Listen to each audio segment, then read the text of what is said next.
Salut la compagnie, c'est Jules Melon et aujourd'hui on se retrouve pour un petit podcast qui n'était pas prévu puisque avant de partir quelques jours en vacances dans mon sud natal, j'ai pu rattraper in extremis une nouveauté sortie donc en salle ce mercredi et donc au-delà de Sinners et le mélange des genres que je vous invite à voir évidemment et comme ça vous pourrez voir mes vidéos après parce que j'en dis du bien. Il y avait aussi donc ce petit phénomène thaïlandais intitulé en français Comment devenir riche grâce à sa grand-mère.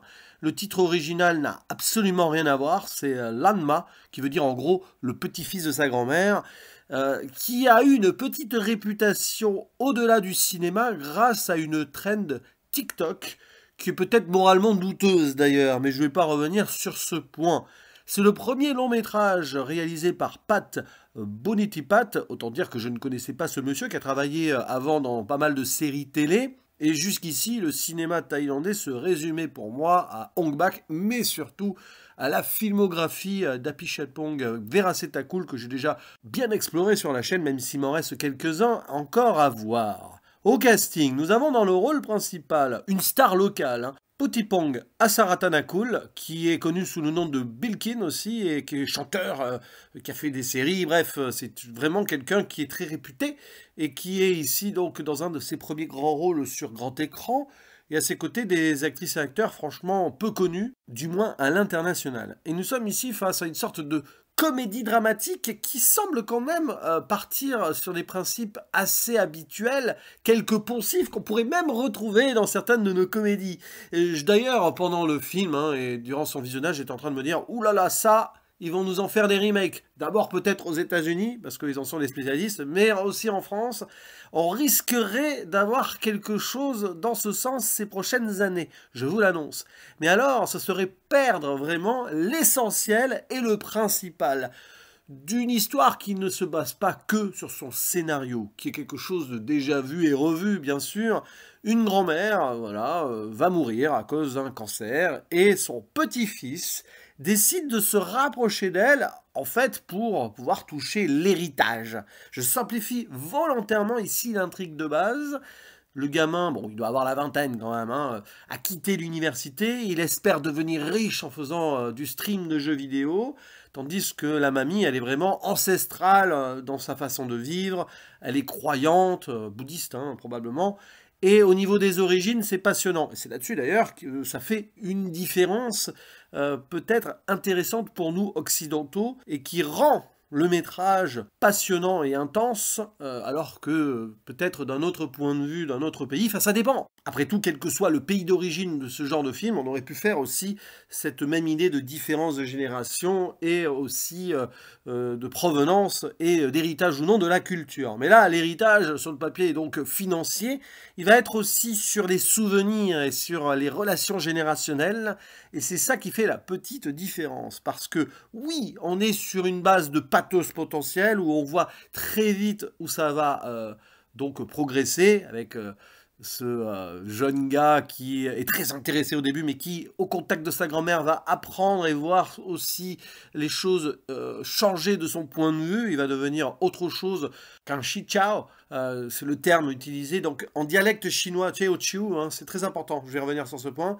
C'est comme ça que sa mamie le surnomme, une sorte de bon à rien grotesque, parce que oui, le gamin c'est pas un exemple quoi, mais évidemment il va aussi s'adapter et découvrir des choses, surtout donc sur les relations que sa Ramma, parce qu'il la surnomme comme ça, a pu avoir avec ses enfants, donc notamment sa mère, mais aussi donc la mamie avec son propre frère, ses parents, et lui-même, il va aussi se rendre compte de certaines choses.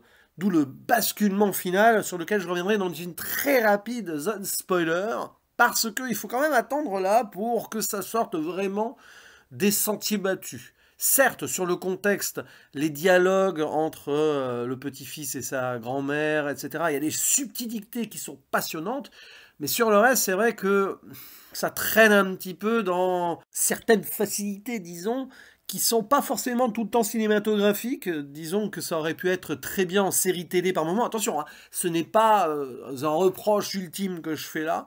C'est assez conventionnel, quoi.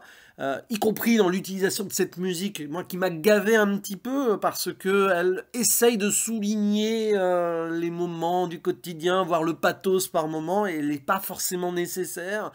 Mais bon, passons. L'émotion est là quand même, mais tu vas pas être transi jusqu'à évidemment la scène qu'on attend toutes et tous. Eh oui, on va y passer.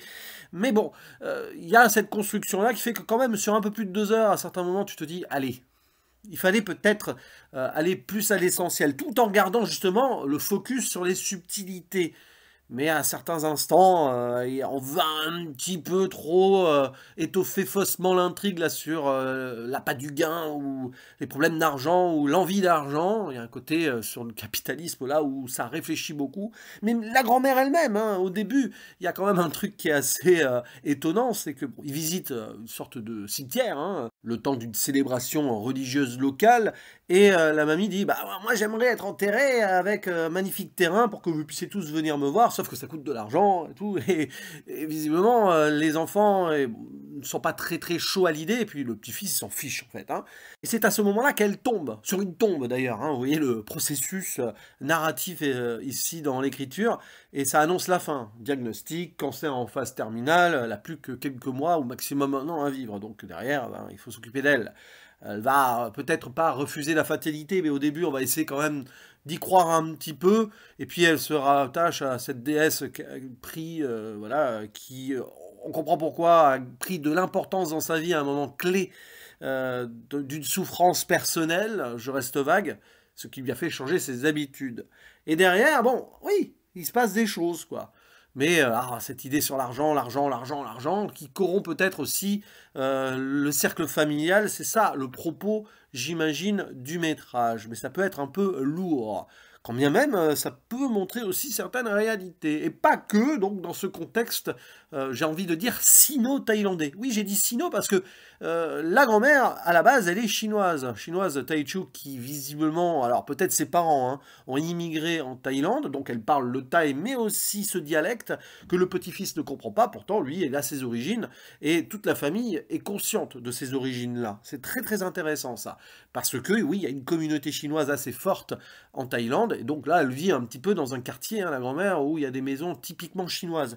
Il y a tout cet entourage et ancrage culturel qui fait que le film est intéressant aussi sur certains échanges, et qui fait que si jamais des remakes sont faits, ça peut être risqué, même si chaque pays a aussi donc ses populations d'origine autre qui s'est intégrée, donc on peut toujours, voilà, mais bon, ça peut rentrer dans certains clichés derrière, encore plus forts qu'on pourrait avoir ici.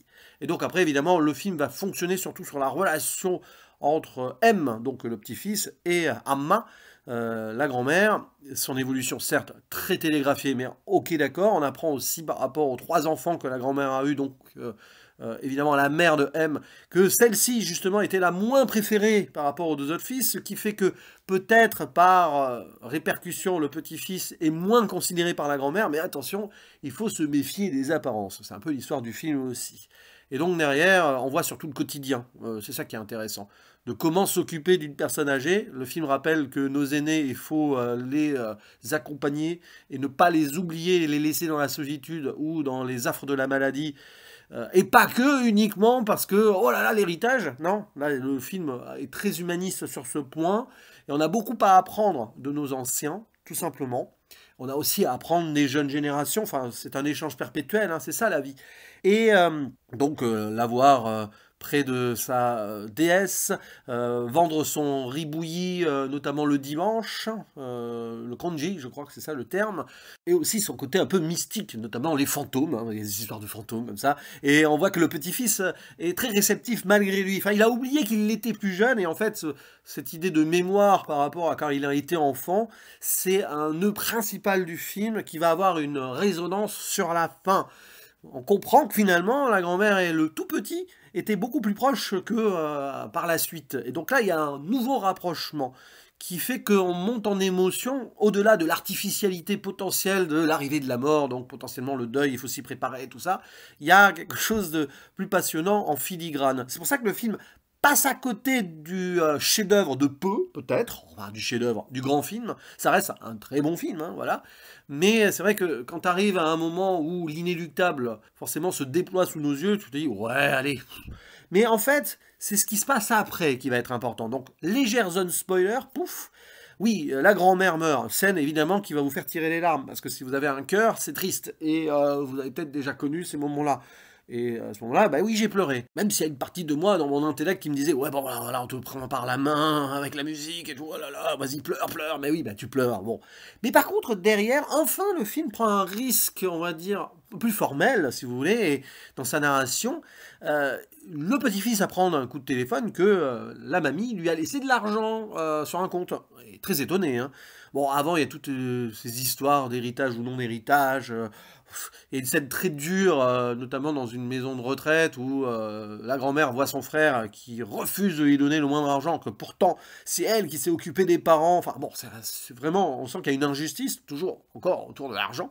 Mais donc, là, le petit-fils, après avoir eu ce coup de fil, se rappelle, enfin, et on voit, donc, la caméra fait un petit panoramique, et sa version enfant, qui tient la main de la grand-mère, hein, c'est la même actrice un peu rajeunie avec une perruque, et c'est là qu'on comprend que, enfin, il suffisait qu'il se rappelle, hein, que mamie avait commencé à lui laisser de l'argent sur un compte, mais bon, lui, il était déjà à fond sur les jeux vidéo, et en fait, c'est amusant parce que le petit, il dit, ouais, j'espère que tu me laisseras des millions jusqu'à plus tard. Bon, la grand-mère, voilà, le franc-parler, les deux ont un rapport là-dessus sur comment ils se parlent, ça se taquine hein, plus qu'autre chose, et bon, il dit, ah oui, dis donc, qu'est-ce que tu vas faire de tous ces millions? Et le petit lui promet, à ce moment-là. Mais c'est une promesse d'un enfant qui joue en même temps, bon, qu'avec ça, il lui achètera une nouvelle maison. Et en fait, en se rappelant de cela, M va en effet utiliser cet argent pour lui racheter une nouvelle maison, enfin une dernière demeure. Et là, on en revient au début, où quand la grand-mère tombe avant son diagnostic, ah,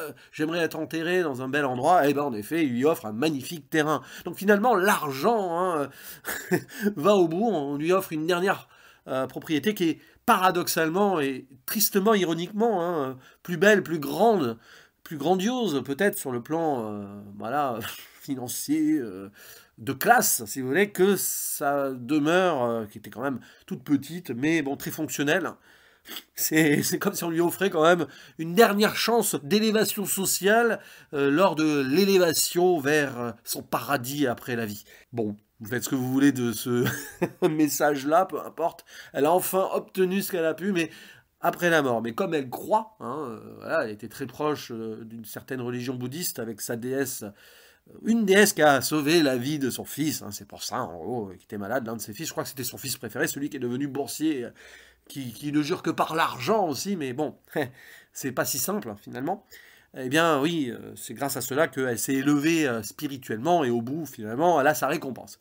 Je ferme la zone spoiler. Ouais, c'est un film thaïlandais, donc d'origine chinoise aussi dans son propos. C'est passionnant, ça. Bon, je m'y connais très peu en communauté chinoise en Thaïlande, donc je ne vais pas aller plus loin là-dessus. Mais si certaines personnes ayant vu le film ont plus de rapports par rapport à cela, n'hésitez pas à dire si justement le long métrage traite cela de façon très spéciale ou fine ou subtile. Enfin, voilà, vous pourrez donc vous exprimer ainsi. Pour le reste, évidemment, c'est pas un brûlot qui va rester dans les annales du cinéma ultime, mais c'est, j'ai envie de dire, un petit film sans prétention qui a ces petits moments qui ouvrent certaines subtilités, quand bien même on reste quand même dans une sorte de cahier des charges habituel. Et comme je le disais, j'ai peur que ce soit, alors si la hype se confirme, repris voilà, sur certaines versions américano-françaises, peu importe, vous faites votre choix, dans des